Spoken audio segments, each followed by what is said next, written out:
Reverend Childs. Here. Ms. Collins. Here. Dr. Jacobowitz. Here. Ms. Jordan. Here. Ms. Lau. Here. Mr. Michael. Here. Mr. Shaughnessy. Ms. Shear. Here. Please rise for the pledge of allegiance. To the flag of the United States of America and to the republic for which it stands, one nation, under God, indivisible, with liberty and justice for all. Please remain standing. I would like to have a moment of silence for Mr. Bob Cook, the principal of Grand Valley High School, and Indian High School, who passed away 7 days ago.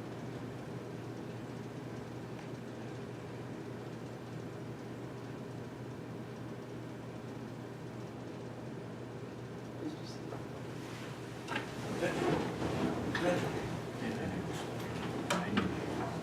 Okay, I'll entertain a motion to adjourn to executive session for the purpose of collective bargaining under the Taylor Law, which is KTF, ESP, CSEA, and ASPA. Matters leading to the employment of particular individual or individuals and employment of particular individuals or corporations. So moved. Second. All those in favor? Aye. And we will return to public session as close to 7 p.m. as possible. All right, we had a public hearing scheduled for 7 p.m. I apologize that we're a little late and we have a lot of business in executive session. So I'm going to turn the floor over to Mrs. Collins, who's going to discuss the change in the program. Good evening. Tonight for our public hearing, we have 2 slight changes to our code of conduct that were made to be consistent with the Jefferson Code. So the 2 items that are noted, the first one falls under inappropriate and disruptive behaviors level 2, and we've discussed this in prior meetings. The change is on number 4, which includes e-cigarettes, vaporizers in any shape or form, other smoking or delivery devices. That's added to the use and possession of tobacco. It just expands the definition of smoking devices, or shall I say nicotine delivery devices, or and then the other change is under inappropriate and disruptive behaviors, level 3, which now puts the act of forcing someone to commit a dangerous or demeaning act, in parentheses, hazing, including initiations. That is now put at level 3, once again to be consistent with our Jefferson Code. So that being said, we will now open up the floor to any public comment if anyone wishes to do so.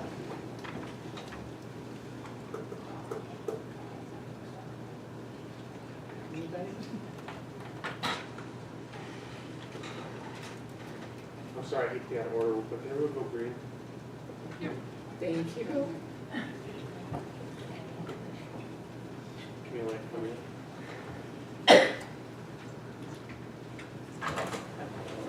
Thank you. All right, hearing no questions?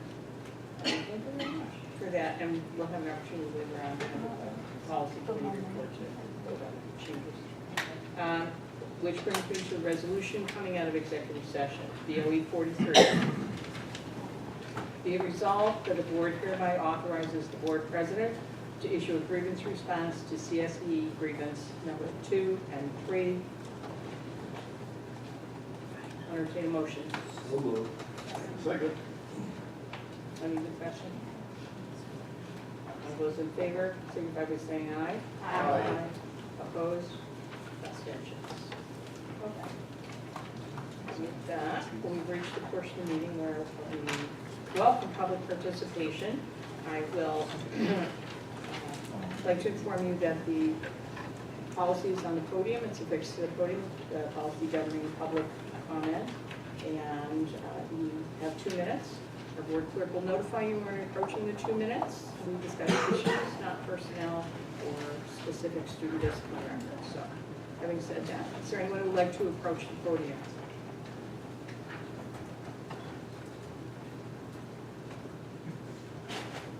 Okay, hearing no takers, I'm going to turn the floor over to Dr. Catalino and the superintendent's report.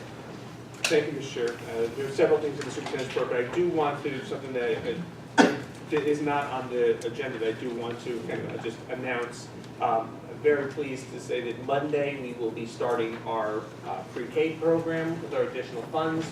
opening of one class in Edson Elementary, where the furniture was delivered yesterday and assembled, and they're ready to have students. We have the teacher's assistant here on this agenda to be hired, and we are going to, also our 3-year-olds are starting to transition into, we're going to do it 6 students at a time, I think over the next couple weeks, 3 students at a time in the next few weeks to get everyone acclimated.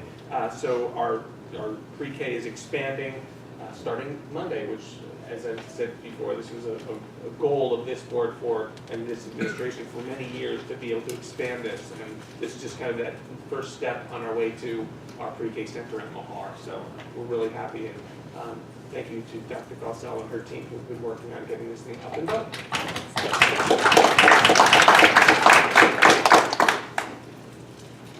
And she's not a little all overbearing about it. No, she's working very hard and making sure that I support her.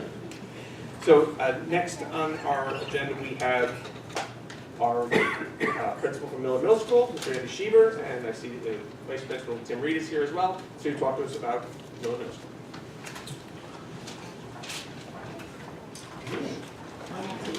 How are you?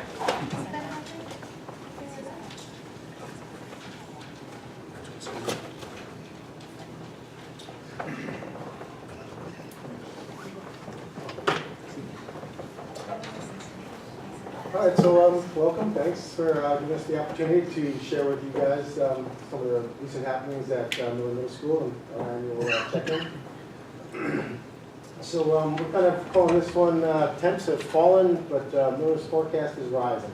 And we're going to focus really on 4 things tonight. Some of the organizational changes that we spoke about last time we were here and are kind of packed into our DTSD goals, or STEP goals. You may know we had a visit from New York State a couple weeks ago, so we'll touch on some of that tonight. And then speak to some of our attendance 5 and 6 goals as well, with parent and community engagement and social emotional learning. So as you know, this year we've had an addition of a 3rd quasi-administrator in Ryan Nacarado, who we've been serving really pretty much as a dean for the 5th and 6th grades. Obviously under the direction of myself and Mr. Reed. And it's been great. It's really been an excellent pilot in that it allows me a lot more time to balance between our executive duties and interacting with children, and not always feeling so rushed and stressed all the time to try to get everything done. Same thing with Mr. Reed. There's a lot more balance between his disciplinary work and also being an instructional leader and working with the APPR and some of the institutional changes that we're trying to, cultural changes that we're trying to do at the middle school. And, you know, as we've seen from some of the surveys that come through lately, just really a lot more visibility on all 3 of our parts from the perspective of the students and teachers. And just a lot. It's been great. One of the things we talked about in our SET goal and we reported on last year was the changing of our schedule from that convoluted 19-period rotating block thing to a much more traditional 9-period schedule. That's been great as well. It's given us a lot more flexibility and time to utilize the building much more productively and utilize our staff more efficiently, and the creation of the reading and math extension labs, which is to bring back some extra support in those areas that had been lost in the previous schedule. Early advances in just finishing the 2nd round of STAR testing, which will give us some more clear data on how things are going. But early additions to the data looks really good. Definitely seeing some rises in reading scores, at least with the data I was looking at first. I want to speak to some of the other changes. You know, one of the main things, you know, when we took over, I kind of half promised, half warned that we'd see a little spike in some of the disciplinary actions when we first got there to try to regain some controls, you know, for lack of a better way to put it.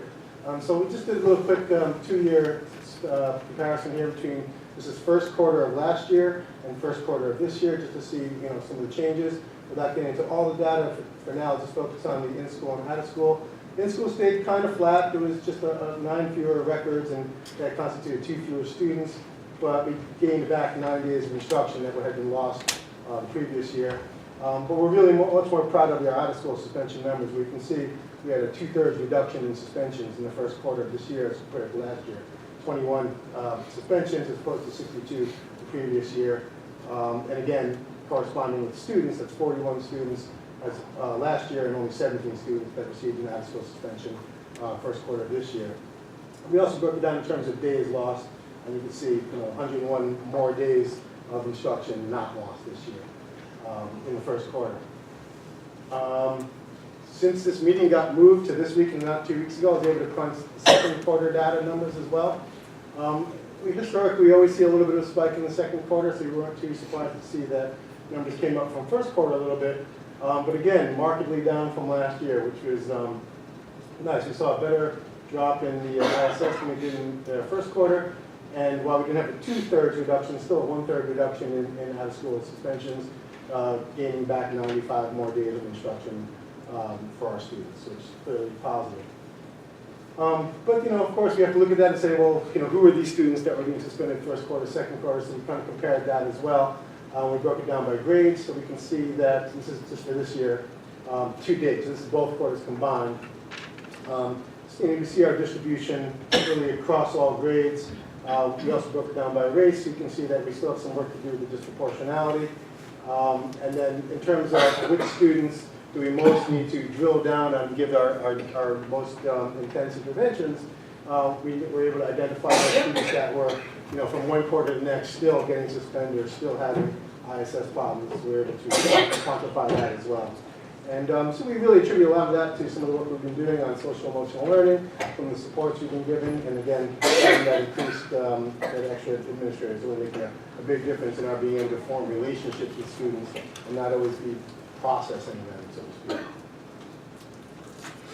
As I mentioned, we had a visit by New York State on January 7th through 9th. This was a 3-day process where they looked at our data, they studied our SEP goals, they did parent focus groups, student and teacher focus groups. We observed classes together, we did a lot of reflection and dialogue throughout that process, which then boiled down to what the state is now calling quick wins, which is really the focus of a lot of this. Quick wins are derived from that stakeholder feedback. They're designed to be short, easy to accomplish mini goals, so to speak, that are intended to jumpstart whatever changes we need in the building, but also build confidence in our willingness to make those changes, our willingness to be reflective of areas for growth, and so we go ahead and institute those changes. There will be a more complete report in about 6 to 8 weeks. In that complete report, we'll see next steps beyond those quick wins, but also some identified challenges or obstacles for us to overcome in order to accomplish those next steps. But for the most part, it was a really productive visit.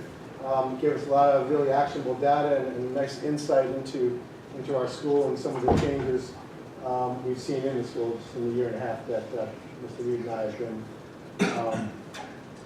leaders here. We had boiled it down to 6 quick wins. The first of which said that by January, these are all, again, derived from stakeholder comments. So by January 14th, which obviously is passed already, that we will communicate to the office staff to minimize PA interruptions during the school day, thereby maximize instructional time. Obviously, we still need to interrupt every now and then for unexpected occurrences, but we've already ended our PN announcements so as to not repeat things in the morning that really were kind of superfluous anyway. This was from the teacher stakeholder group. Number 2, school leaders will assign lunch monitors to security office specific supervisory posts at designated areas during lunch and recess. That too is a direct link from some student input that they felt the adults could have been deployed a little more effectively in order to keep them safe. And so we took that to heart. What you see there is a map that Mr. Reed put together that indicates the different spots that either our lunch monitor personnel or our security personnel will be there, with our SRO as a rover throughout, and this key just kind of indicates who's where and when. So both these 2 things have already gone into effect. We've made our quick win. By our third one, beginning January 21st, 2019, that's this past Monday, classrooms that service ELL students, those are our English language learners, will have pictorial representations such as visual cues, anchor charts, things of that nature to support L students. And so what you see are some images that walk around the building already and start taking pictures of this in effect. The next step will that all special ed classrooms will have such supports, and the third step is really all classrooms will have such supports. Again, just helping our learners to learn however and wherever they may be in that process. For a quick win, the school leaders will communicate the calendar of school events and activities through multiple sources such as school's Facebook, school building's website, text blasts, email blasts, in some cases hard copies. Information will be translated when applicable. This is from the parent stakeholder group. There was an incident recently that came out that maybe communication could be improved. So we've been working on our communication. This is some evidence there as well.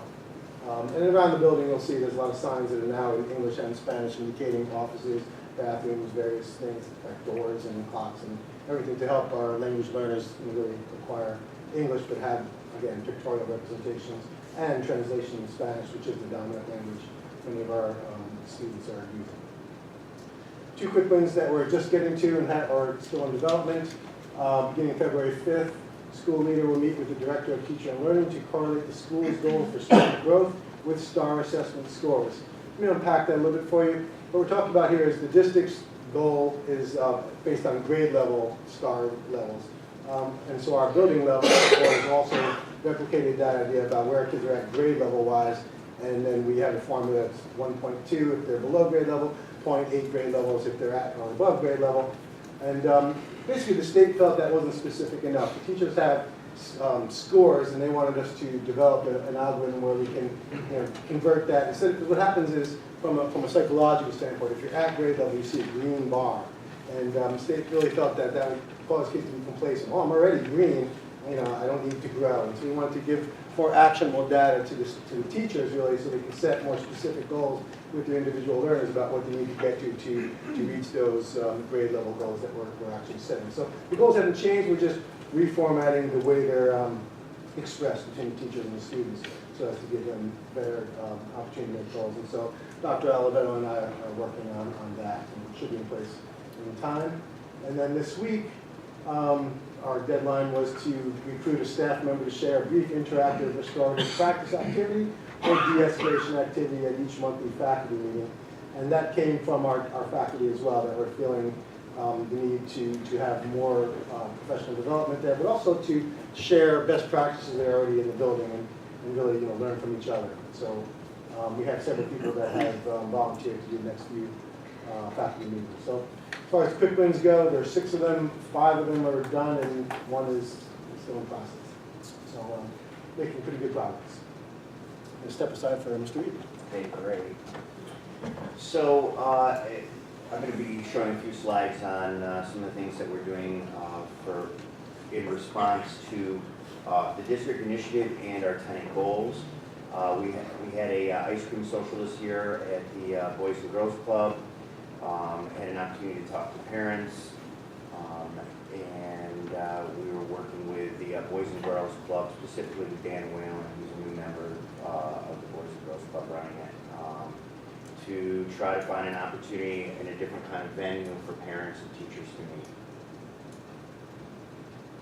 We have Science Night Out coming up, and actually Mr. Sheep is going to pass out some literature on it. We invite all of you to come on Tuesday, March 12th, 2019.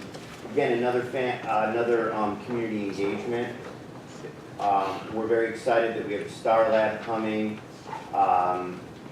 Student projects will be there, but I think one of the things that Mr. Schieber and I are excited about is that we're going to, so last year we added a few extra things to Science Night Out, and we're expanding on that. The idea is to get parents to come in, see projects that their kids are doing. The STAR Lab, we're hoping will draw people, but then offer other information to parents to kind of bring them into our school community even more. We have a few things that we're already set up for that evening in addition to Science Night Out. We're going to be giving informational sessions on some of the math programs that we're using with students, including IXL and Slumdog. We're going to have an area for parent portal sign-ups, and we're also hoping to get the staff, the high school team that's going to be working with our 8th grade students when they become 9th graders. We're going to be inviting them to come down and meet with parents as another opportunity again, to utilize parents coming out and try to get the most bang for our buck with them. And also, we'd like to, we're in the process of inviting Sean Bailey from Family Woodstock, who is running our Social Perspectives program. We're going to talk about that in a couple of minutes. And also have him there to speak with parents. So again, trying to get the most mileage out of our events and really try to hit as many areas that we can with parents to show them what we're doing. But it was some dog though. not- Some Doug, oh, sorry, did I say Slum Doug? Sorry. It's a math program. We knew we Not civil engineering. It's been a long day. We also had the box out bowling presentation, student assemblies, parent workshop, and some follow-up activities and resources that we distributed to teachers. And we have, we've started our MCM book study on fostering resilient learners. We had great response from staff, and we're doing an online questions with the staff and discussions. Some of these discussions are coming in through our ABPR process when we're during our post-ops and we're speaking with teachers, and we're getting a great response on this book.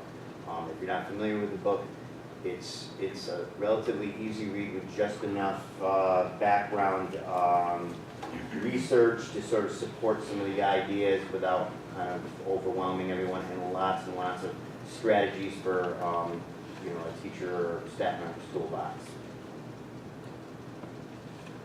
So we have a short video to play on the Social Perspectives program. Both Mr. Schieber and I are extremely pleased with how the Social Perspective program is going. So we've had a few different programs kind of enter into Miller and at different levels of success, but we have had a really positive response from teachers and students about this program. It is coordinated through the Family of Woodstock. Sean Bailey, who's a former employee at Kingston City Schools, and that probably some of you remember from years ago, works now for Family of Woodstock, and he is presenting this program to our sixth graders. And we'll show the video, and you'll get a chance to see some responses from our students.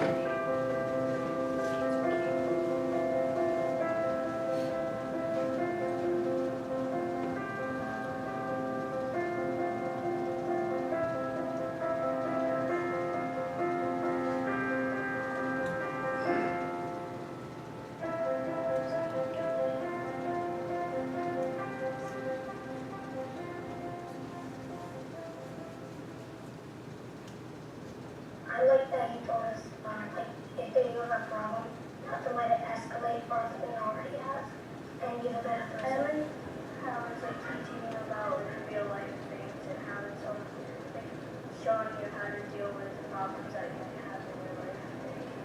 If you're going through something at home, like he can tell you how to teach you how to go to teachers and ways. I like how teachers how to walk away from situations that aren't necessary to deal with. I like how he helped us make and achieve goals. Well, the kids are very excited on the day that Mr. Bailey comes, so that's really nice that they're enthusiastic and look forward to this program.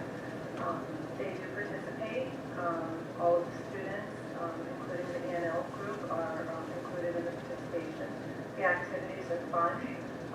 They're relevant to the students, and it ties in with the social emotional learning that we try to bring into the curriculum.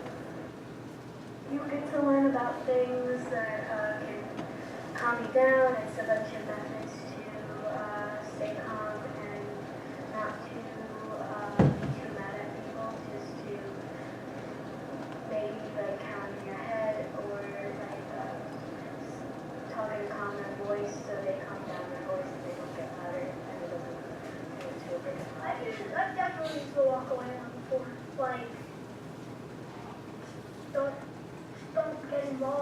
Okay, so we were acting this thing out where like the sister was getting really mad because the brother was annoying her, and it was basically how her emotions felt and all blowing up, and then the sister hit the brother, but they didn't actually have that far out. And so the balloon like deflated to like mimic like how her emotions felt after. Mr. Bailey basically teaches us stop and think before you do something bad and get in trouble. And if you stop and think, you won't get in trouble. It gets you everywhere. Always use the 24-hour rule. I use the walk away method because like sometimes my little siblings and my cousins don't leave me alone, so I just walk away. Our conflicts in class have been minimal, and I do hear the kids doing things like, I'm going to step away, I'm going to steer clear, I'm counting to 10. So I do hear kids using those strategies in class. So it's very helpful. Sure. Well, we of course, when we do things like community circle, we are practicing tolerance, we're practicing listening to others, taking turns, managing their feelings. We also, in our reading lab class, do articles on the Zell that are all based on the social emotional strategies and information. So it really does connect nicely. It's a practical, real-life example of things that we read about and talk about in a community circle and in reading lab. Yes, because like you never know that you may need them for like something like a big crisis. You may need it, and it's like a way to we will teach you how to like deal with your problems and like build your emotional skills. Like they'll teach you how to like interact with. I recommend it to every school in the whole country. There would be less bullying, less fights, less name calling, and less of everything. I do. I've enjoyed it. The kids have enjoyed it, and they're learning from it. So, what could be better? I've had the good fortune to observe this program in action several times, different classes, different scenarios. Some of our toughest, most resilient kids have been really, learned a lot. I couldn't have scripted better responses from these kids. I asked those questions, and they gave everything I'd hoped they'd say and more. It was really quite amazing. We're quite pleased with the growth that we've seen thanks to this program already. So that's really just a bit. Okay. So that's all we got. Any thoughts, questions, things we can clarify for you? Yeah. Anecdotally, I know you don't have a lot of the data yet, but in terms of restoring the reading and math periods to the 5th and 6th grade, do you feel that it was a positive step? Very much so. We're just now coming out of the official second STAR testing window. Many of our teachers are doing STAR testing in between the windows. Renaissance actually says it should be done like 6 times in a year. So when we're meeting with our teachers in APPR, follow-up, post-observations, that's one of the questions we ask. How are your kids doing? How do you know? And so teachers have been showing me their STAR data, and even at this midway point, I'm seeing kids we've gone up 2 grade levels. We haven't converted yet. So gone up 2 grade levels, gone up a grade and a half grade level, just in that short span. And historically, I'm kind of new to the middle school thing. What we've seen in the past is, our scores are here in September. They tend to dip in January and they come back in June. Thus far, we're seeing a rise in January. Again, I haven't unpacked all of it, but the initial data is looking really promising. That's great. Yes, Dr. I really appreciate the focus on social and emotional learning, and especially I know you have multiple kinds of programs, which I think is important. Different things will resonate for different kids, and I think it's a great way in thinking about that. And I'm, from multiple perspectives, and I'm wondering if you'll start to see, you showed us your data your disciplinary data that you disaggregated by grade, and if you'll be able to see kind of connection to some of the programs that you do, specifically that one you showed us is in 6th grade. So I'm wondering if you'll start to see some impacts in those areas. Yeah, we're certainly hoping so. That's when Mr. Reed and I were kind of looking over the data. We were kind of, a little crestfallen by the 8th grade data. So Mr. Reed reminded me those are the kids we've had the least amount of influence on. They were already in the building 2 years before we got there, and so it's taking a little more time to help change some of those habits. Well, yeah, we're very confident that we should see it. I didn't speak to Wild Earth because we've talked about it in the past, and you guys recently had. That's been another really powerful, productive, positive program for us that the kids very much like and are very much, incorporated into the daily practice. But that's been said here a lot, so I didn't touch on that either, but thank you.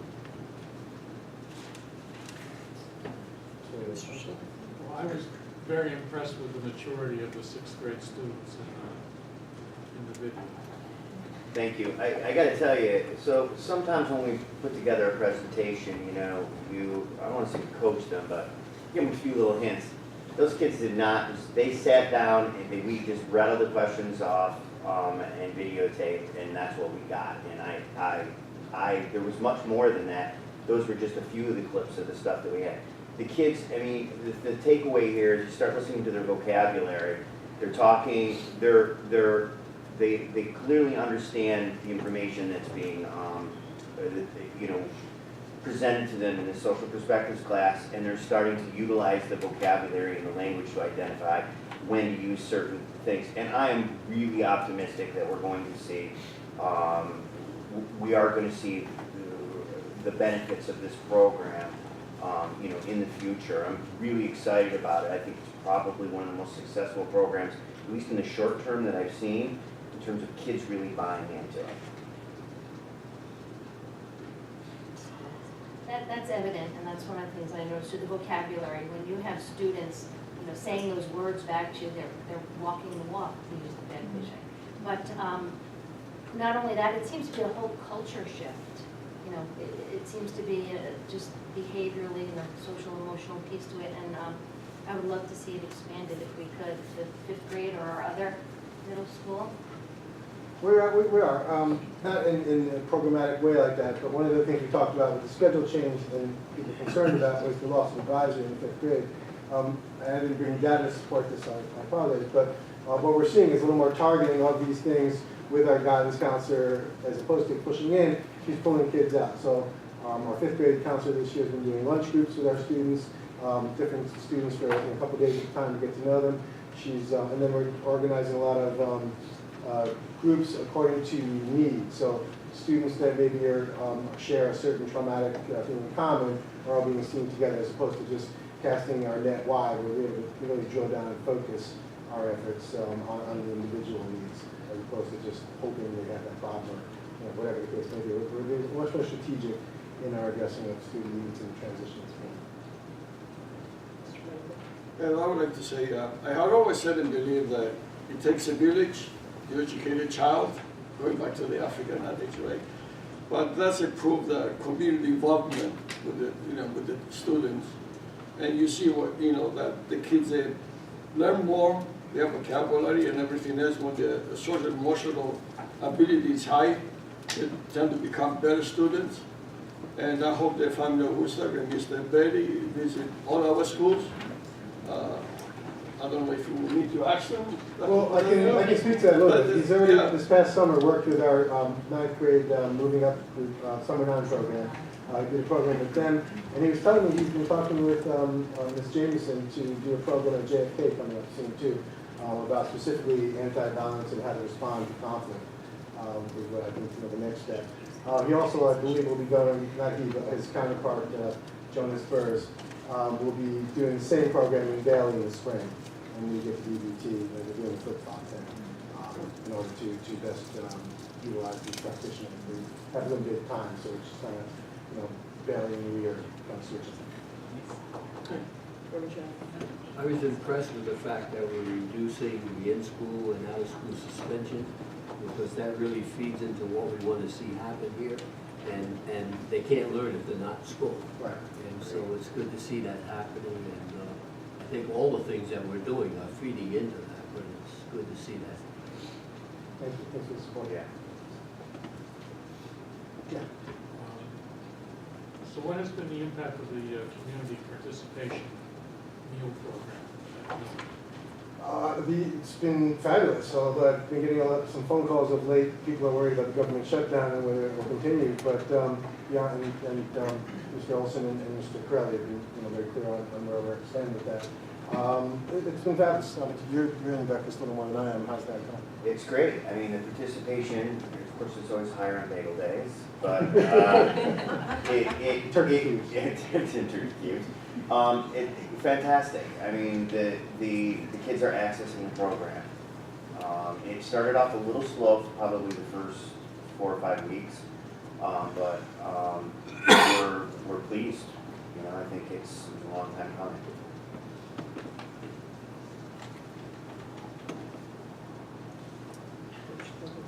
I have a question that's kind of Miller related, but I don't know if you have the answer to it. I have heard completely that there's a bus from Miller to Boys and Girls Club, that it stops a few blocks away. Yeah, it's on, that's true. Without looking at a map and showing where the district lines are, we're all basically on the other side of Broadway, more that way. There was some talk, we talked with Dan over at Boys and Girls Club. He had asked if we could, and frankly, we just haven't gotten to that point of coming to Trent, Judy, or anybody and say, can we get a bus that goes there? Some of the problems are supervising, who's going to actually be on the bus which day. It's a good concept in general, but we need some accountability there. That's where things got a little messy. We didn't push it just yet. But I'd love to see something like that happen there, because a lot of the kids do access the Boys and Girls Club, or the Hyde Center as well. Right. And they do find themselves walking from their bus stop. Across Broadway, which is not something that we want to say at all. No, it's not ideal, and you probably would have more kids accessing those services if you had buses directly there. Agreed. So maybe that's something that you could look into.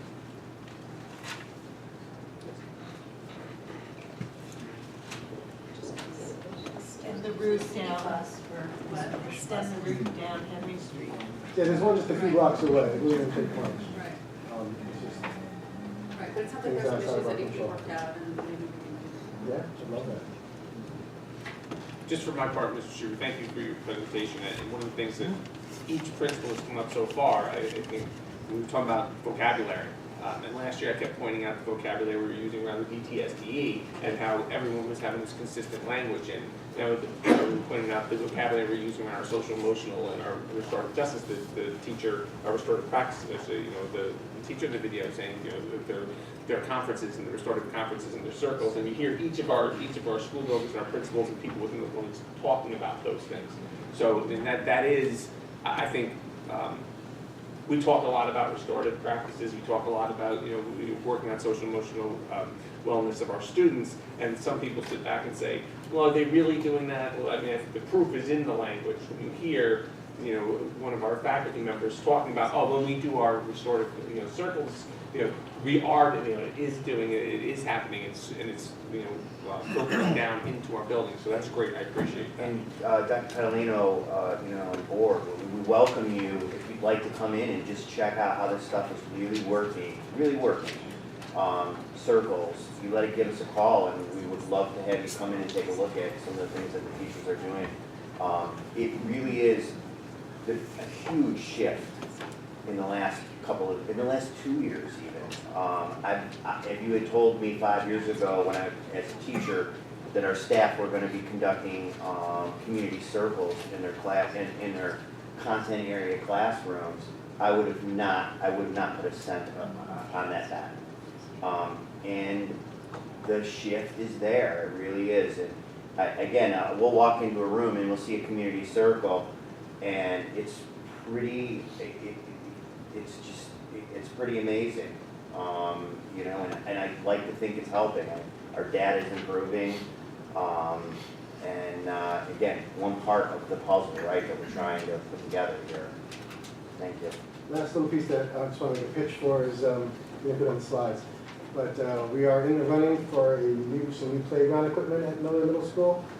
It's an online contest, so I've got some information here for you guys. But please get out and vote. Voting starts February 2nd. And, we vote once a day from each email site. We're working with the other principals of the feeder schools to try to get the information out there. But basically, we're looking at a $25,000 grant, $18,000 of which goes towards the actual equipment. The other balance is for training of our staff and the installation of the equipment.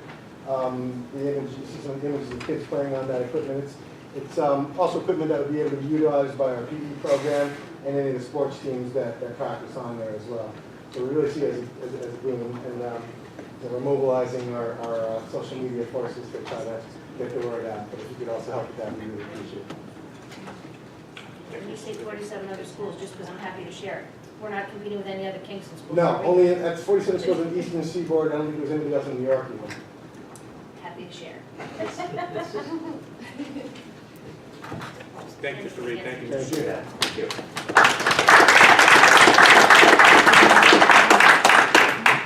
Okay, next we have Dr. Felicello and Ms. Bonneville from the Teaching and Learning Department to give the, and Mr. Birch for our quarter one report. Mr. Birch? Oh, gosh.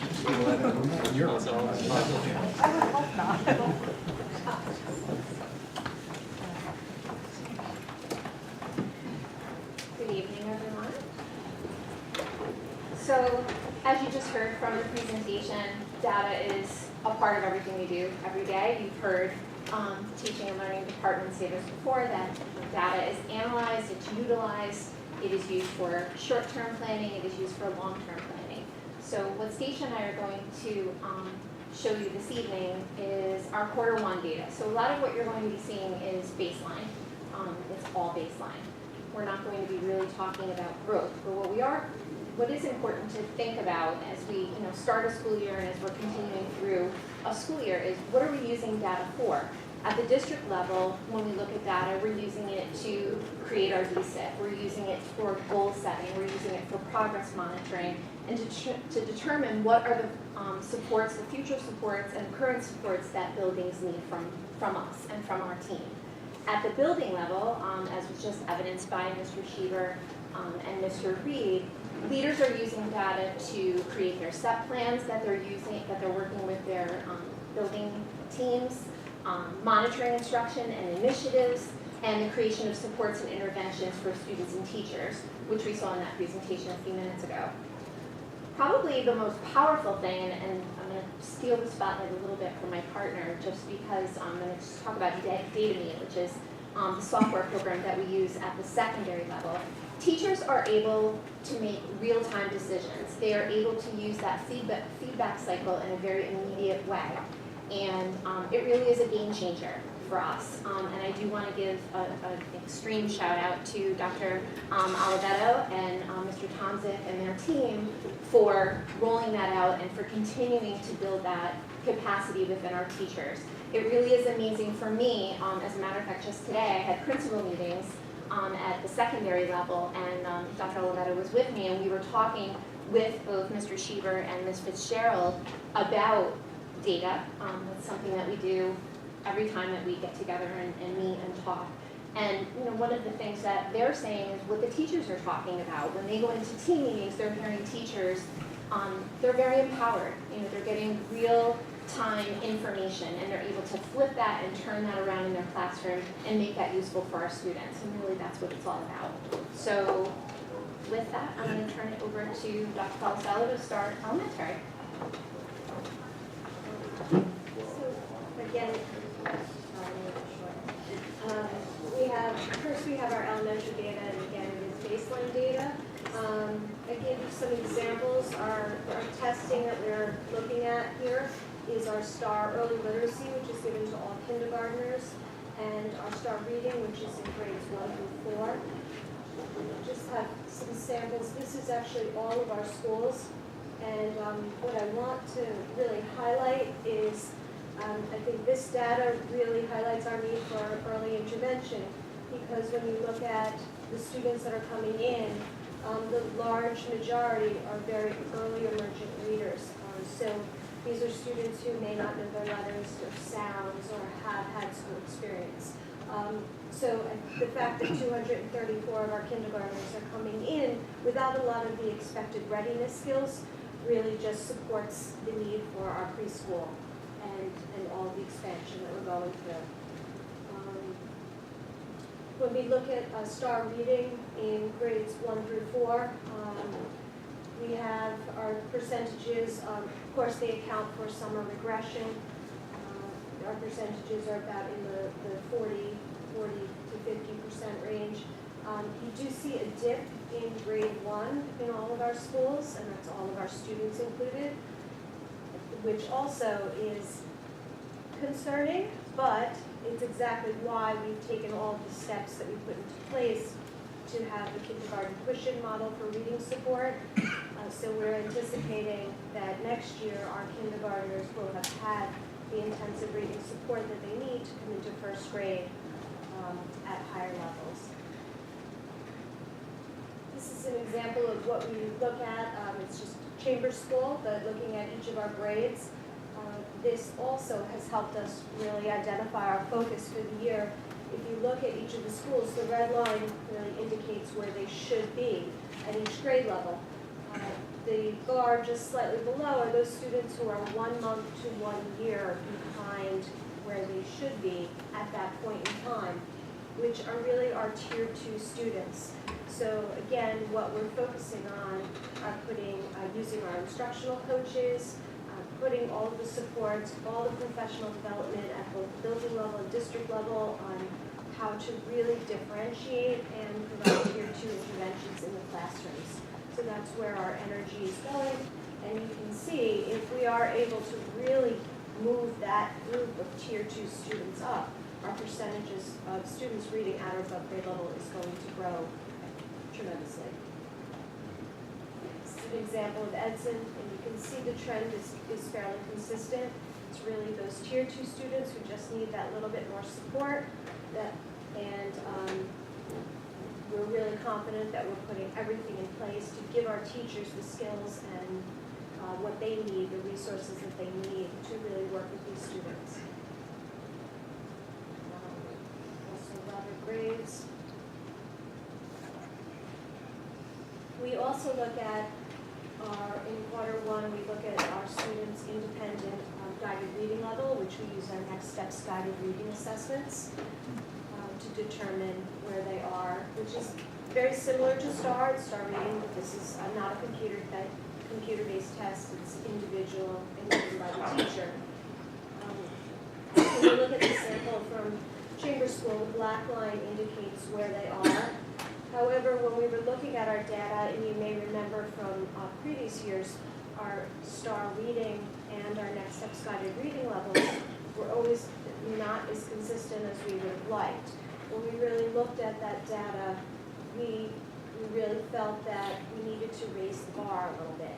So this data includes, typically, if you look at kindergarten for Chambers Elementary, we would normally have not had a report card for the first quarter, and we wouldn't have reported any of their reading data, and we wouldn't have expected them to be anything above a pre-A. Now we're really looking at that, we're giving those students that intensive support with the reading specialists pushing into the classrooms, and we're really hoping to see a growth. So we've increased sort of 2 levels. So the line is the grade level expectation at that point? At that time, yes. Black line is the grade level expectation, which has been raised a level from last year.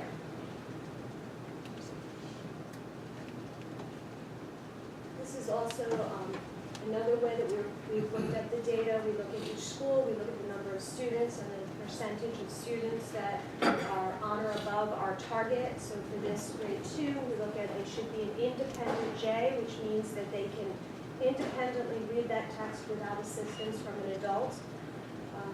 And you can see we have our percentages, and we're looking at our students who are below that target. Again, I want to keep in mind that we have raised that independent level, and we are providing more resources and more support to our students. STAR Math, these are our students in grades 1 through 4. Kindergarten takes only the early literacy, which math skills are built into that, but our percentages are higher, slightly higher than they are for reading. And we've done the same type of charts. We've taken them apart, and again, we're really focusing on those tier 2 students. And again, this is inclusive of all students, so this is all subgroups. Our students with disabilities, our ENL students are all included. But if we look at this with grade 2, grade 3, grade 4, And I do want to point out also that this is Chambers School, and they have one of our highest populations of E&L students. So with our grade 1 students taking STAR Math, all of the E&L students do. Most of them are entering or emerging, which is really with minimal English. So they would, of course, score 2 to 3 levels below. So you do have to take all of that into account. Sample of Edson also has our E&L students, which you can see in grade 1 as they start to test out and have more exposure to English, the scores go up. And George Washington. And now I'm going to turn it over, or back over, to Ms. Bonville to talk about the secondary data.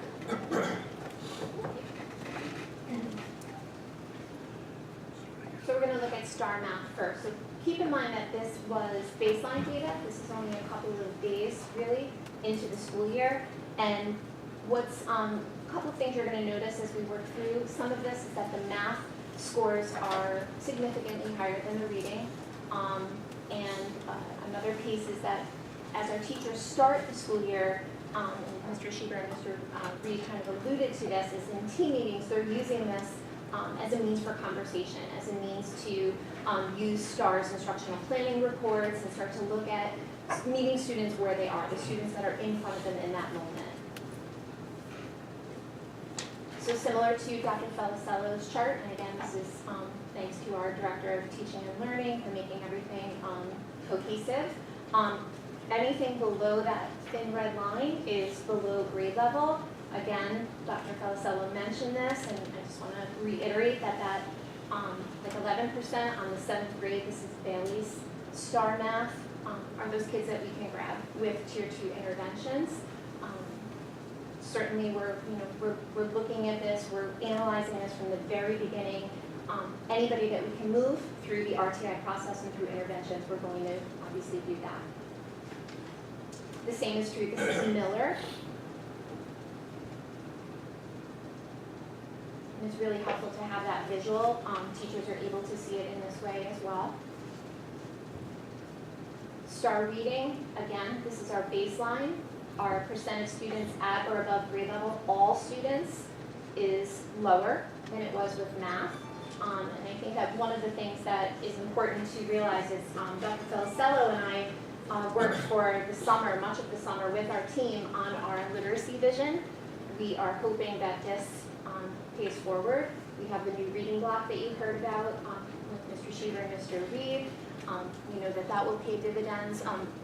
Ms. Fitzgerald is going to be presenting at the next board meeting. She's going to be speaking about the reading block in much more detail and looking at some anecdotal data as well as some of data that we're looking at in terms of STAR now that we have a second assessment of that. So we're hoping through all of our approaches. We're using Lexia, which is a software system for our self-contained students, our special ed students. We're using Accelerated Reader. Again, Mr.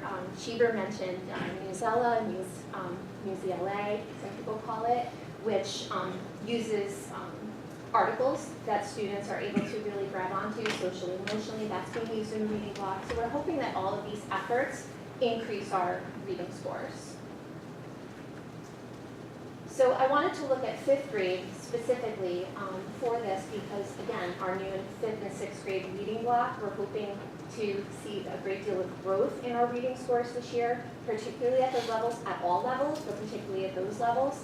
And you'll notice that 0.01 to 1.1 grade level below is 22.5%. So that's quite a few students to try to grab onto, again, using those Tier 2 interventions for RTI. So I want to talk about graduation rate. Right now, our current projection, very loosely, is 81 to 85%. We have broken it out a little bit more, looking at this. Again, is just projection. So right now, we're at about 82%. I'll get last year's numbers out. Last year we were at 81.5, so we're on track with that. With our white subgroup, we were at 89%. We were at 88.8 last year. African American, 74. We were at 76.7 last year. And these numbers, by the way, that I'm quoting from last year are through August graduation. Hispanic or Latino, 63. We were at 63.4 last year. Multiracial, 84 currently. Last year we were at 75. That's quite a gain. Economically disadvantaged, we were at 70. We are at 70, and last year we were at 70.4. And the special ed graduation rate was 60. We were at 68, and last year it was 72.5. So again, these are just early projections. These can fluctuate quite a bit from now until the end of the school year. That is all we have, unless anyone has questions or. Sure. I've been thinking about this data a lot, and I think for me, what's really important to remember is that it's baseline. Also, that red line, there's a big difference between being a month behind and a year behind, but there's not a disaggregation of that data, so I think that's really important to know. I am very interested in seeing what the second period data is in comparison, because to me, it's all about growth. And so I'm really looking forward to seeing what all of the efforts that have been put into the early reading and math, how they, pan out for everyone.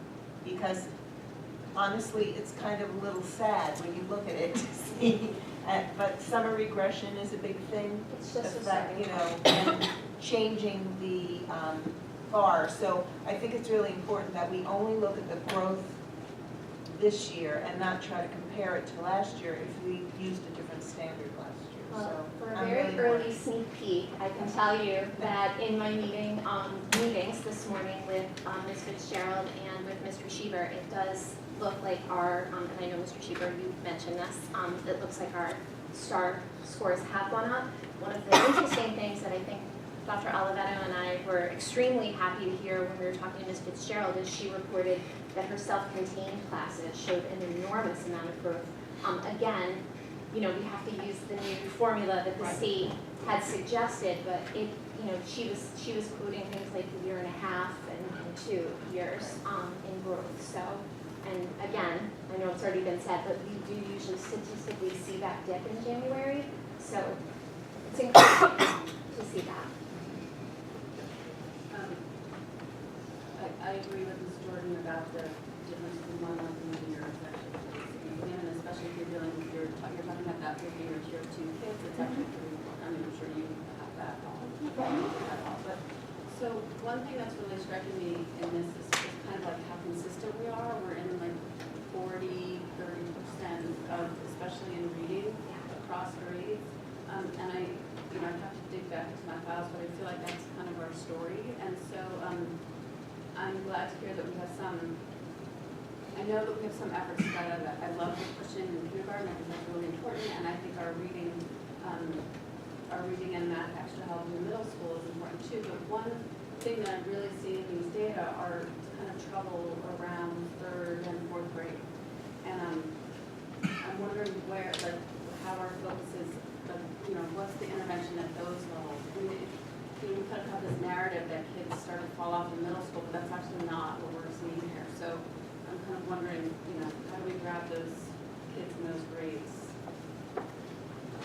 So actually, that's something we've really been working on. We're looking at some different approaches to reading. If you recall, I restructured our elementary reading support so that we have different types of instructional styles in each of the buildings that we're able to offer to our students.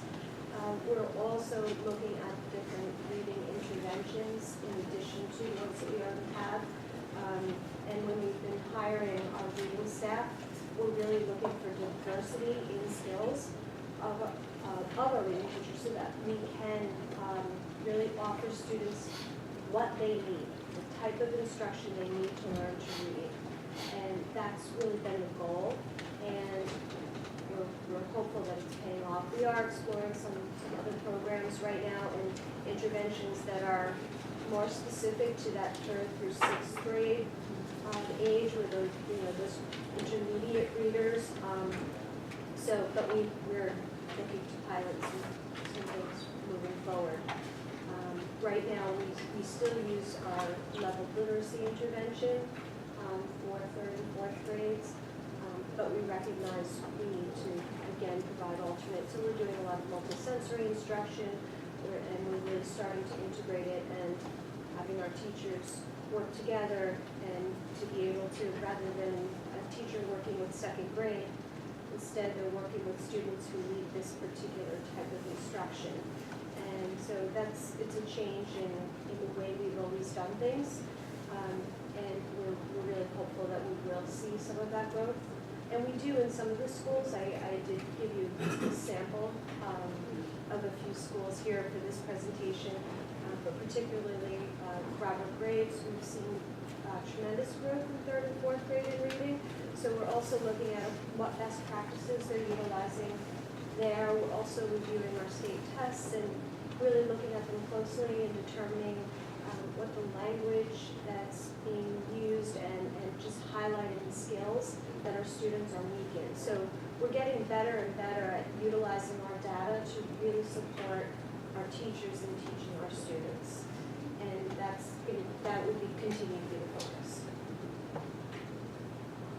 Just a quick thing for everybody, I'm sorry, for Ms. Jordan, I think one of the things that both Mr. Birch and Ms. Bondo kind of convinced me of this morning was maybe this report is better held till the 2nd, so you can see the comparison of the 1st and 2nd, instead of having this baseline and then talk about it, we can really see the growth and be able to have a discussion about that.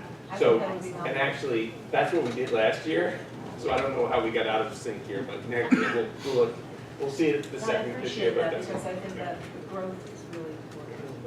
I have the same sort of question, I just want to clarify. This testing was done at the beginning of the year? Yes, And September, this- the when month of you September. have the 2nd quarter report, it'll have been done at the end of the 2nd quarter? The STAR testing takes place in January, and the quarter ends in January, so it'll be towards the We end just of finished. January. So we just finished, and we're in the process of really doing all of those comparisons with our baseline data to our end of. And so the difference will be a half a year of instruction almost. Yes.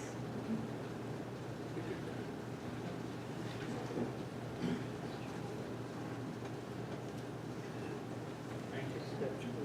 I should have started by thanking you for doing the TNL report for me today. Two birds with one Yeah, stone. really appreciate it. I don't know how I would go through all of this, but I appreciate that. There's always a lot to focus on, and there's always a lot to do, and reading, I think, sometimes gets more attention than math. And so I just want to say that I'm glad to see that the math scores are kind of moving in the right direction, but there also needs to be, as you know, some potential.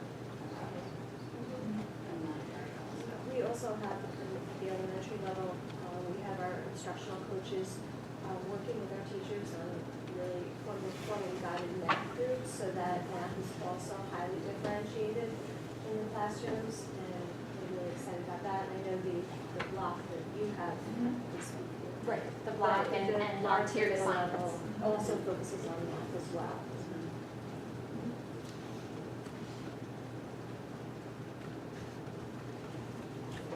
Thank you.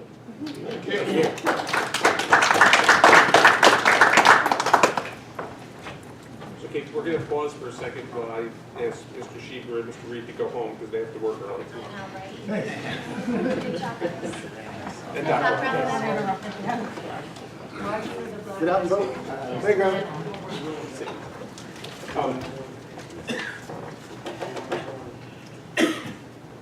Okay, so last thing for the superintendent's report is we have our construction report, Tom Lockwood, and our friends from BBL and CS Archer. Oh, I'm sorry, can't speak. Sorry, Armand. Hello everyone, how you doing? I'm going to talk a little bit about Main Phase 2 quickly, just a quick update. Documents around the streets for bidders to pick up. We had some great interest, which has been tested in the market, of course, in the last few weeks, last few months.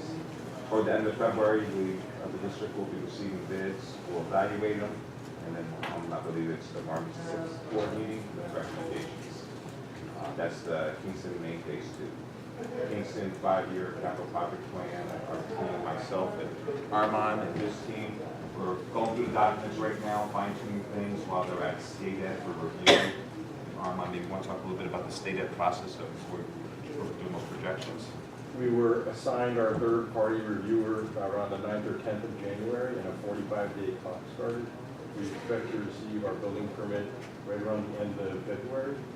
We have not received comments yet. We're waiting like every day to get the comments, and then we have a 2-week window to respond. We anticipate bidding and being back to the board in your second Wednesday April meeting to award. And that's some hustling from PBL and our team to vet the low bids and that sort of thing. And in our communication with the bidding market, we also advise them about this project, the time frame, so it's on their radar as well. I think it's April 24th is the board meeting will start to come back, and they'll start with some construction of the network of that.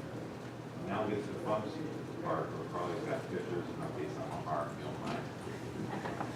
Even better than pictures, Nora and I decided a date for a tour with the facilities committee, and I invite everybody from the board to attend.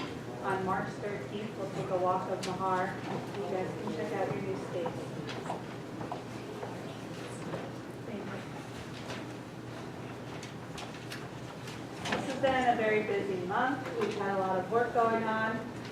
In the new entrance, the CMU is complete for the elevator shaft and the new vestibule, and the brick veneer, so the outside of the entranceway, is nearing completion. The steel roof deck at the entrance was complete today, and the mason will be back on site shortly to finish the brickwork, and all of that at the entrance of the building will be complete. Like I just said, the steel at the entrance vestibule is done, and the steel inside the elevator shaft is ongoing, so we can get our elevator installed in the next month or so. Inside the building, metal wall framing is ongoing on the first and second floor in the 1874 bathrooms, as well as taping on the second floor, progressing very quickly with that. And that'll be moving down to the first floor shortly. Framing and sheetrock are still being installed on the first floor in areas like the IT office and some of the other generic offices. In the pre-K area, the ceramic tile was completed last week in the bathrooms, as well as the superintendent's office, and it looks great. This week they installed some of the ceilings in those bathrooms and some of the light fixtures. Next week they'll be putting in the bathroom fixtures, such as toilets and sinks and that sort of thing. Earlier this week, the IT equipment was delivered, and that's being assembled on site this week. The racks are in place. I think they set them up today. And we've been working hand in hand with Gary Tomzik to make sure everything is up to his level and it's installed correctly. Throughout the building, the mechanical contractor is working on controls work, making sure all the mechanical equipment is up and running, and will be programmed to the heating or cooling settings that is needed throughout the year. The new windows are coming shortly, and they'll be starting to be installed. Hopefully they'll all be installed by the time you guys come in March. They really will transform the look of the building. Some of the windows are in not the best of shape, so it'll give the space a very nice and clean look. And then the MEP contractors, mechanical, electrical, and plumbing, they're continuing to lay out ductwork and piping and conduit for mechanical fixtures, electrical fixtures such as lights or data drops, and some more bathrooms as well. This is the ceramic tile in the pre-K office, or the pre-K bathroom on the left-hand side, and the superintendent's bathroom on the right-hand side. We're just waiting for some paint in the superintendent's office. It won't be purple forever, but. These are some of the mechanical units. You won't be able to see these. These are above the ceiling, or yes, above the ceiling. But they have started installing some of the ceiling wire that you can faintly see right here, so in preparation of installing ceiling shortly. They've also wrapped some of the mechanical units with some insulation to make sure all of our heat or cooling stays in. Inside the walls, they're putting in wall insulation that'll minimize the sound that you're hearing on both sides of the offices. As I said, taping is ongoing on the second floor, getting ready to prime and put on our first coat of paint shortly. Outside, we have installed the new canopy piers for the walkway cover. In addition to that, some water piping that goes underneath those canopies as well. And this is the brick veneer of the elevator that you can kind of see. This is what the exterior will look like, matching what is there already. And then some of the roof steel, and this was covered with roof decking today, so they'll be closing this up and putting the new roof on this area as well. Inside of the security office, the new window frames have been installed. These will be the same windows at the tax office. And then in the IT office, framing going into what will be Gary's new office over here. And then on the other side, this is the IT server room. We've coordinated with Gary, like I said, and the new IT racks will be in this general location. So they'll be able to be accessed for maintenance and installation and everything that you guys may need. And then in the bathrooms, these are being framed right now, closed up. The walls are being sheetrocked right now, and the floors are going to be infilled. They'll get carpet on one side in the conference room, and then the other side will have bathrooms. Does anybody have any questions? So in the IT service room, all of those, all that wiring is there. Now that IT server room is going to serve the entire district, isn't it? No. I don't believe so. No, we've moved the room that's across the hall that serves the district now is going to be supported at the high school because the high school is the flagship of our district, and we decided to put all the main gear there. So this is just a satellite for Mahon. That's all the wires you see there go to classrooms and office spaces in Mahon. Just to add, some great updates there, but a lot of work behind the scenes between Carly, Dylan on site, and Doug and his team, addressing any things that pop up structurally, architecturally within the building, resolving items quickly. Things are going well on the set because of that. Especially dealing with 100-year-old buildings. A few surprises here and there. So are we still on schedule for occupancy in September? Yep. March 13th, let's see, some of the finishes already done. Yep. Yeah. I'll get back to you. I'll send out a reminder. Yes. Anyone else? Thank you. I hope everybody has a great night. Thank you, everybody. Thank you. Take care.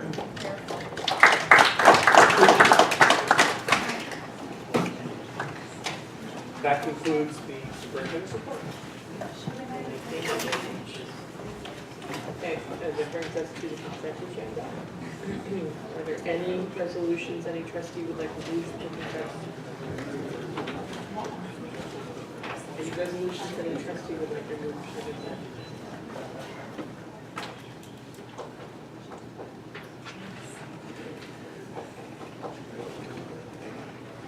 Hearing none, I'll entertain a motion to accept the consent agenda. So moved. Okay, any discussion? All those in favor of accepting the consent agenda as is, please signify by saying aye. Aye. Opposed? Abstentions? Did anybody want to introduce? Okay, good. Great, and I would prevail upon Mrs. Jordan to read the donations for us. We are grateful for the donations we have gotten this month. We have a grant from the Benedetti Community Impact Fund in the amount of $200. Thank you very much. We also have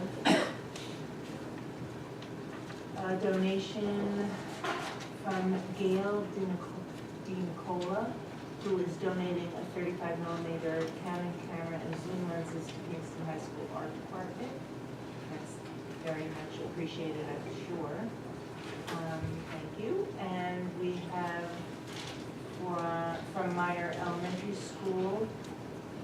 of $1,456 from the Meyer PTA, which is a very generous donation, as well as a donation from Beth and Anthony Black in the amount of $195, also greatly appreciated. And we also have, let's see, 100, no, that's the same one, there's so much here. There's also from the Belfam Management Corp, the amount of $435. Thank you very much. And we also have from Community Playthings, a generous donation of the furniture and toys to fully equip the fourth pre-kindergarten classroom at the Mahara Elementary School. Is that the one that's now? Actually, currently so at- just to comment on that, we're very grateful to the Community Playthings for their, that's the Bruderhof for their donations. They donated the current classroom, the model classroom that's in Mahar right now, and they donated the furniture that we're now using over at the Edson classroom, which will be moved to Mahar. Right. So we're really grateful. We know they're great supporters of our district and really interested in early childhood education, and very generously are donating this furniture. So we want to thank them. I know we were all there last Tuesday night. Monday night? Last Monday night, and I did have a chance to speak and express our gratitude at that point as well. But they've been great partners in so many ways, and this is just another one of those opportunities. But those furnishings are really the best, so it's really very nice. It's unbelievably high quality, so our new 4-year-olds will be walking into beautiful new classrooms with top-of-the-line furniture made over at Community Playthings, so we're very pleased and thankful. And I thank you. Here. That brings us to Board of Education and committee reports. We'll start off with Mr. Michael on the Beach Stadium Commission. The commission met last Thursday. I guess we are doing business as usual. The other thing I would like to add is like our district lawyers and the city lawyers are still doing some negotiations, some things to work out, the final details. And I don't know how soon that will happen. So wait and see. So. And now you're on again for audit and finance. The Audit Finance Committee met yesterday in the morning, and I wasn't on the Audit Finance Committee, was I? Okay. I wasn't prepared to answer that, but we had some great discussion as far as the Kingstonian, but also the stadium, the future of the stadium, and also about the Kingstonian.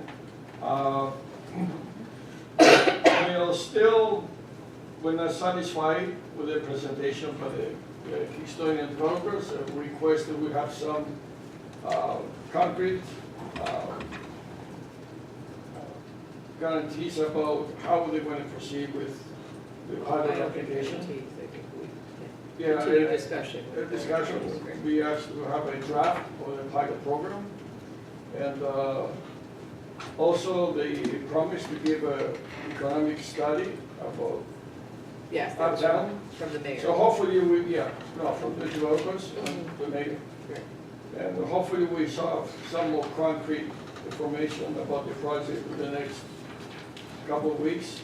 And hopefully we hear some more, have some more to report at our next board meeting. And the regular reports. Oh, yeah. We accepted the regular fund reports and expense report.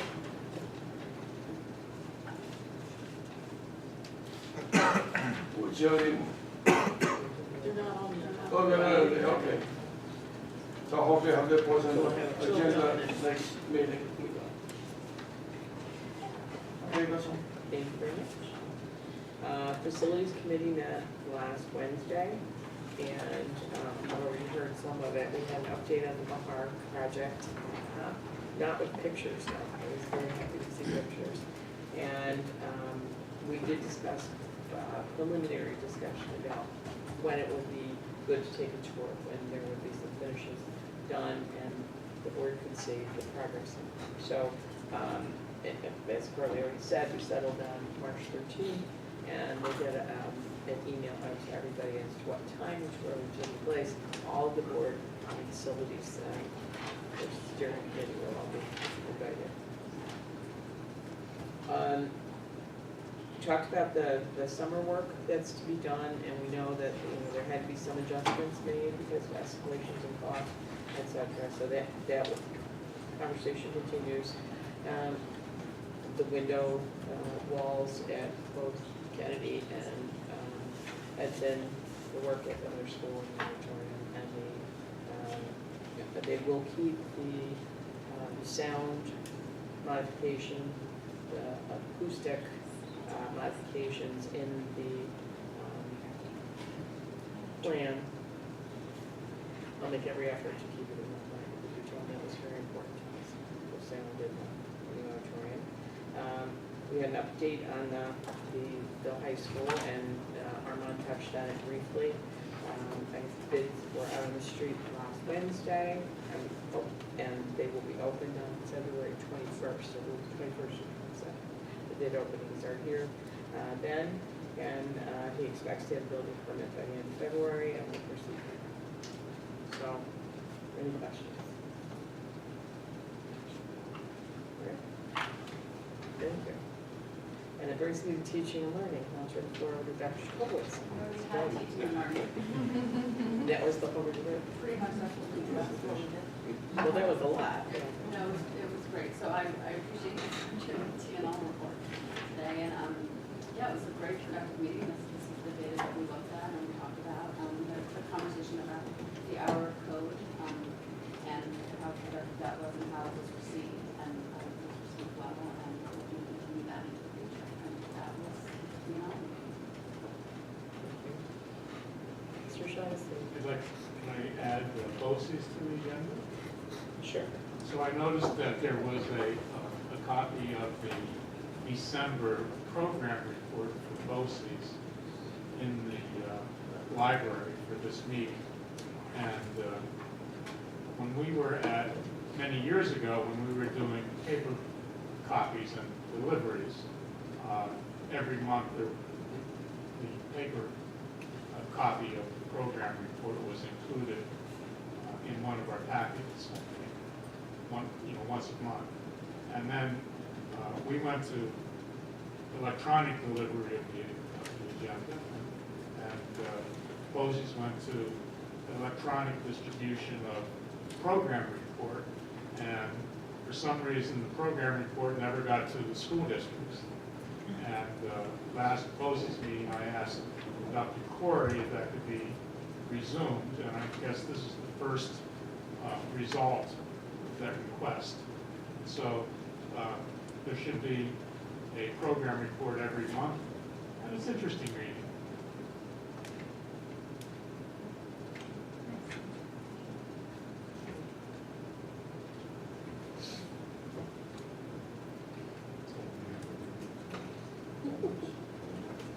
Okay. Well, that brings us to old business. Is there any old business any trustee would like to raise?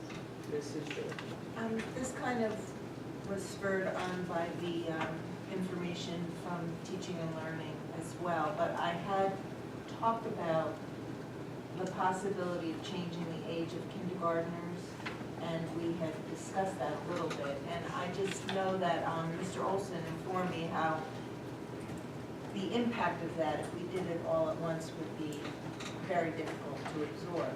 But I was just wondering, in terms of now having a more robust preschool program, what would the impact be if we changed it a month at a time, so that if next year it was a November 1st birthday cutoff, and the year after that an October 1st, and then the third year, every kindergartner could be 5 the first day of school. And I just wonder how the board feels about that, and you know, if it's something that we could consider, because I think developmentally, it would certainly, we have the base of the preschool, and we would certainly then have a more, I think, more developmental model if we then had kindergartners being 5 the first day of school, which I think would probably, you would see an improvement in scores right away, just because of that.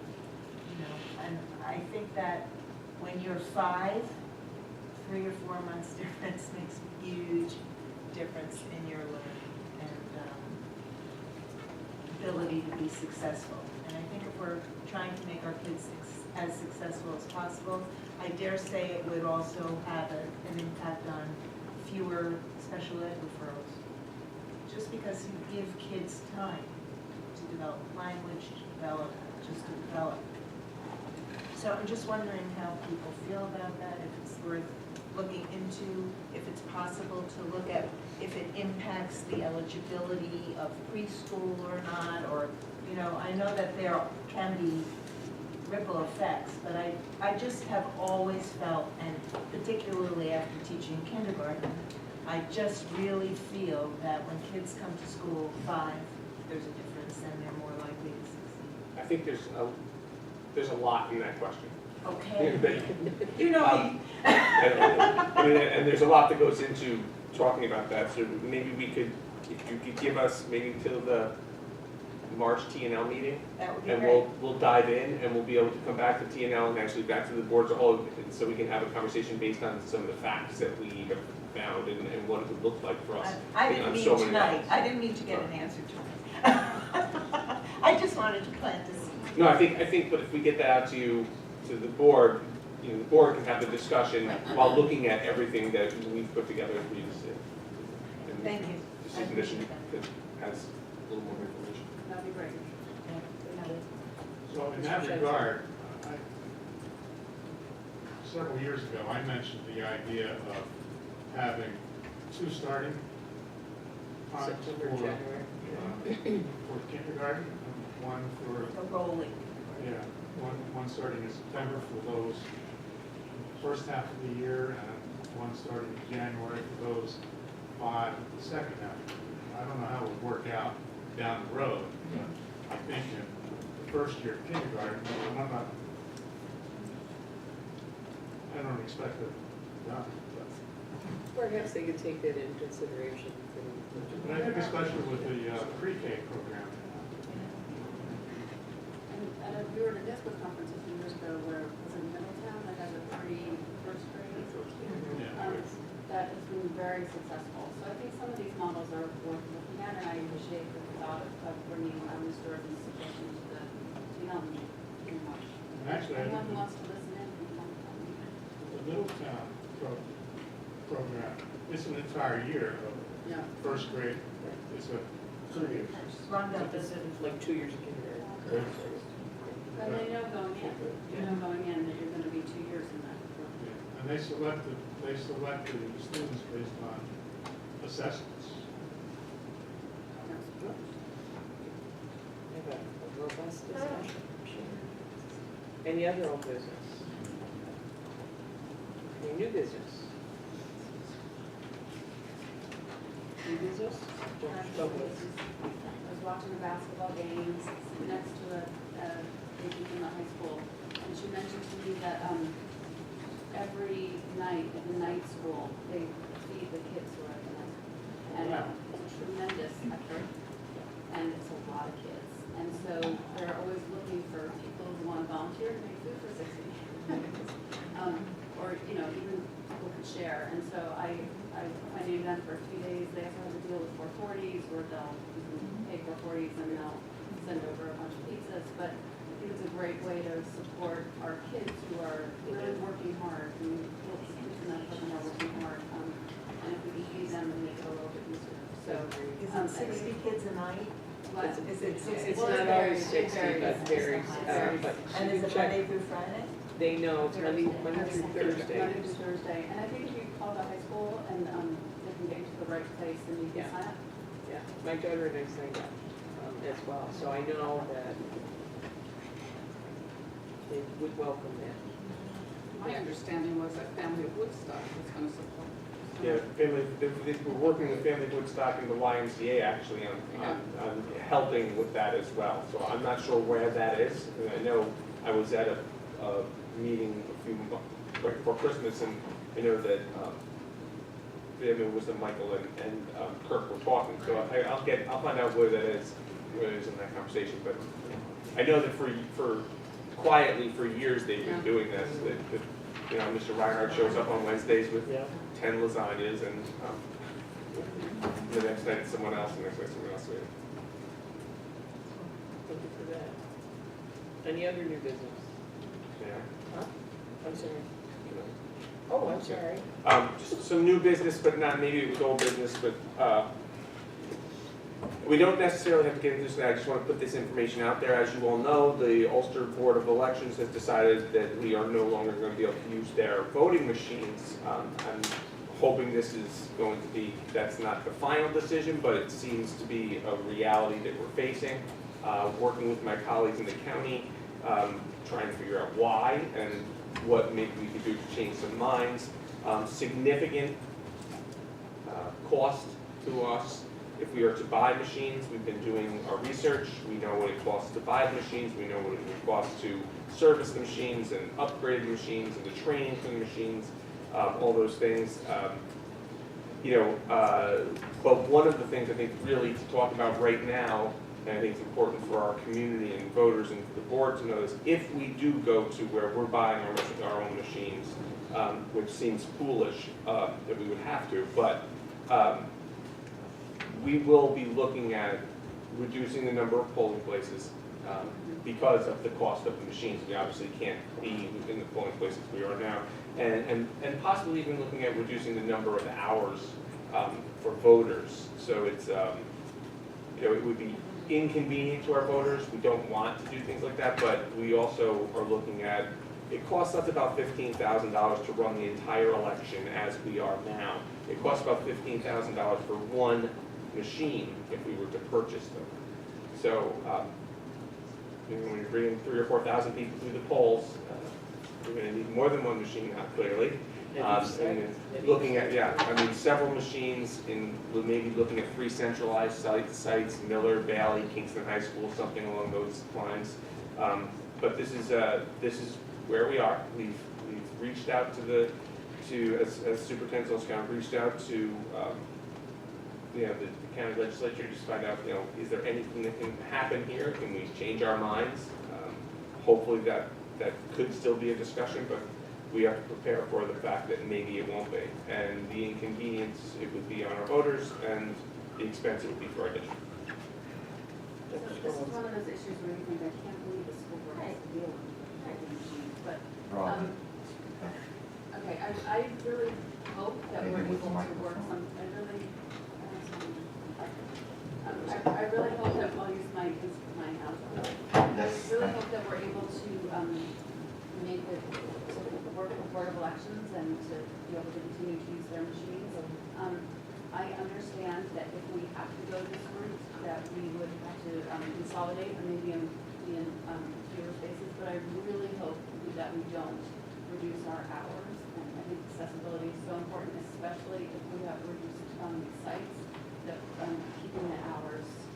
We've got the hours right now, like really work, after work is really great. And I know not all districts do that, and I'm pretty proud of our district for being able to do that, and I hope we'll be able to keep the hours.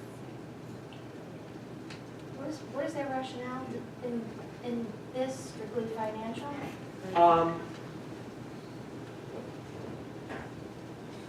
I'm not really 100% sure, but a lot of it seems to be about the primary now being happening early summer, and the idea of having to have the machines take them from us, get them ready, for the May election, get them all ready and get them set for the primaries in June. That seems to be one of the reasons. Safety is one of the things that was talking about. I don't know, that's our concern, not theirs as far as our elections are concerned. We currently are polling places for the Board of Elections for Ulster. For Ulster, we close school on election day, have superintendent's conference days, so there are not parking issues or safety issues. All things that we have really tried to be as good neighbors and good and working together. I mean, 3 years ago, the governor talked about shared services, a consolidation of services with municipalities and school districts, and now we have voting machines sitting at the county that we're not allowed to use. Doesn't make a lot of sense. Taxpayers' money both ways. It's very disheartening, and I wholeheartedly agree with Dr. Jacobowitz as far as accessibility, and with you, Dr. Padalino, we've gotten a lot of parent concern about safety in our buildings. You've always been good about making it a superintendent's conference day. Safety is paramount, but also very disappointing if we could somehow lobby, because way to support public education. We're trying to get voter turnout for our board trustee candidates, and most importantly, get our budget supported, and now we're faced with this. It's like, having a bake sale to support it. And our taxpayers are buying 2 sets of machines and they don't need to. Very, very disheartening. Mrs. Jordan. Yeah, that's my number one concern, that taxpayers should have to duplicate machines that are used so rarely. And I'm wondering who people can call to persuade that it would be nice to come to some mutual solution. I'd say the county board of elections and the county legislature. Okay, thank you. And again, the superintendents have sent a letter signed by all superintendents. I know Dr. Corey has reached out. We are lobbying, but your efforts would be appreciated as well. We have a parent group meeting next Yep. week, so maybe the parents can get involved. I think there's a new, they're discussing election reform in Albany, I believe. And one of the things I heard they want to do is reduce, consolidate into one primary, national, state, and county primary elections. And for some reason, I recall last year, in 2018, it seemed that there were 3 primary days, I think. And, and that's really absurd. Even the one that was in June, I think it was on a school day. Towards the end of June, I'm not sure. Yeah, well, But, it was the why couldn't they? 26th, that was quite late, yeah. I think there was one in April, one in June, and one in September. I mean, we're the ones supposed to do improvements with these police stations in our buildings, because it has a lot to do more with security and safety in our buildings. Coming, putting it off from all sides of the, you know what I mean? And it happened in schools. And we were the ones who have the more ability to deny them to using our buildings for police stations, not to deny us in using their machines. Because we're more concerned about the schools, the safety, because a lot of times we have voting when the school is in use. So, well, and one of the ways of mentality coming back with these. I mean, one of the ways we've tried to be very cooperative with the Board of Elections is to have superintendent's conference day on, in November, to make sure that they don't have issues with safety, with parking, those kind of things. And our sites are used for the elections, so it's disappointing to see that this isn't reciprocated. Got me by surprise. And it's something we have to have a solution to soon. We have to have a solution very quickly, because if we're moving polling places, changing polling hours, any of those things we need, and getting new machines, we have to have a 45-day leeway in public notice. So, and then Camille worked very hard. Well, actually, 60 days. 60 days. Yeah. So we need faster. Something we need to encourage you to call for elections and your legislature. So someone else to talk to is your local political committees, because they're the ones that actually select the board of the election commissioners. It's one Democrat, one Republican. And they go to the legislature and they're automatically appointed. So, we have friends who are active, neighbors who are active in the political party, someone to talk to as well. Okay. Thank you. Board member announcements. Any board member announcements?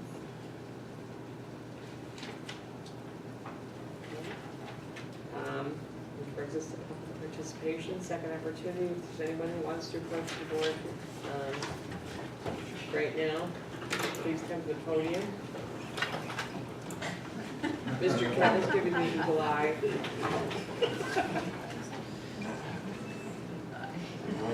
I'll go right ahead. Okay, all right, then I'll entertain a motion to, we have no need a second executive session this evening. I'll entertain a motion to adjourn. All in favor? Aye. I had a lot to say. Oh, the next coffee conversation, February 12th, we'll get another opportunity to do that. At the Boys and Girls Club, 6 p.m., February 12th.